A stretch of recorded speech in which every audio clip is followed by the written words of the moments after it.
بیانات کی ویڈیو کی شکل کی ریکارڈنگ کا اجماع ہو چکا ہے، اس پہ اتفاق ہے، مگر آدھے گھنٹے بعد مختلف زاویہ تصویریں بنانے کی کیا حکمت ہے؟ تو بھائیو تصویریں نہیں بنائی گئی تھی، یہ بھی آدھے گھنٹے بعد آپ کی ویڈیو بنائی گئی ہے تاکہ جو میری طرف کیمرہ لگا ہوا ہے وہ مجھے دکھا رہا ہے، جو آپ کی طرف جا رہا ہے وہ مجمع کو دکھا رہا ہے۔ آپ کہیں گے مجمع دکھانا ضروری کیوں ہے؟ تو ترہبون بہ عدو اللہ وعدوکم بھی تو ہے نا، اللہ اور اپنے دشمن کو صرف مارنا نہیں ہے، یرکانا بھی تو ہے نا۔ اس کو یرکا کے بتائیں گے کہ اتنی بڑی امت ماشاءاللہ آپ کے لیے دلائل تیار کر رہی ہے، تو آپ بھی دلیل میں ہیں، ہم بھی دلیل میں۔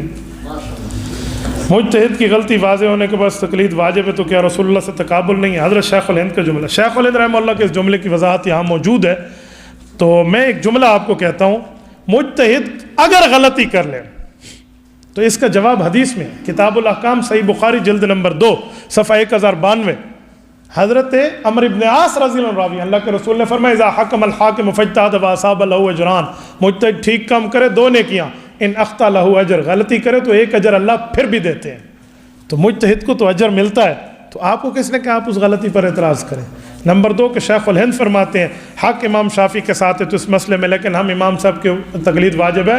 میرے دوستوں میں ایک بات آپ کو کر رہا ہوں، امام صاحب رحمۃ اللہ علیہ کے مسئلے کے مقابلے میں جو امام صاحب شافعی کے لیے شیخ الہند رحمہ اللہ نے فرمایا کہ وَالتَّرْجِیحُ أَنَّ لِلشَّافعی، کہ ترجیح یہ ہے کہ امام صاحب رحمۃ اللہ علیہ کا مسلک یہ، لیکن امام شافعی کے مذہب کو ترجیح ہے، تو اس ترجیح سے مراد حق و باطل کا اختلاف نہیں ہے بلکہ بہتر اور بہترین کا اختلاف ہے، ایک بہتر اور ایک بہترین۔ لیکن کہا کہ پھر بھی ہم محبت ہے امام صاحب رحمۃ اللہ علیہ کی بات کو مانیں گے، کیوں؟